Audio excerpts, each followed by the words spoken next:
Hi friends, ಎಲ್ಲರಿಗೂ ನಮಸ್ಕಾರ. ಇವತ್ತು ನಾನು ನುಗ್ಗೆಕಾಯಿ ಸಾರನ್ನು ಮಾಡ್ತಾಯಿದ್ದೀನಿ. ಇಲ್ಲಿ ನಾನು ನುಗ್ಗೆಕಾಯಿನ ನೀಟಾಗಿ ಕಟ್ ಮಾಡ್ಕೊಂಡು ಈ ಥರ ಕುಚ್ಕೊಂಡಿದ್ದೀನಿ. ಆಮೇಲೆ ಒಂದು ಕುಕ್ಕರ್ನಲ್ಲಿ ತೊಗರಿಬೇಳೆ ಮತ್ತು ಹೆಸರುಬೇಳೆ ಹಾಗೆ ಒಂದು ಟೊಮ್ಯಾಟೋನ ಕೂಡ ಕುಚ್ಕೊಂಡು ಇಟ್ಕೊಂಡಿದ್ದೀನಿ.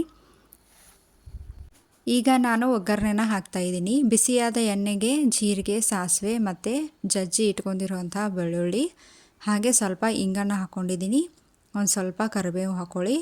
ಒಂದು ಚಮಚದಷ್ಟು ಅರಿಶಿನ ಹಾಕ್ಕೊಂಡು ನೀಟಾಗಿ ಫ್ರೈ ಮಾಡ್ಕೊಳ್ಳಿ. ಹಾಗೆ ಇದಕ್ಕೆ ಚಿಲ್ಲಿ ಪೌಡ್ರು ಒಂದು ಚಮಚನ ಹಾಕಿದ್ದೀನಿ ಮತ್ತು ಮಸಾಲೆ ಖಾರವನ್ನು ಒಂದು ಚಮಚ ಹಾಕ್ಕೊಂಡಿದ್ದೀನಿ.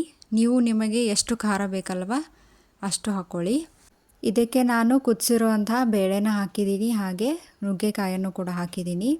ಇದಕ್ಕೆ ಚೂರು ಬೆಲ್ಲ ಮತ್ತು ಒಂದು ಚಮಚ MTR ಸಾಂಬಾರು ಪೌಡರ್, ರುಚಿಗೆ ತಕ್ಕಷ್ಟು ಉಪ್ಪು ಮತ್ತು ಸ್ವಲ್ಪ ಕೊತ್ತಂಬರಿನ ಹಾಕ್ಕೊಂಡು ಈ ರೀತಿ 5 ನಿಮಿಷ ಕುದಿಸ್ಕೊಳ್ಳಿ ಸಾಕು.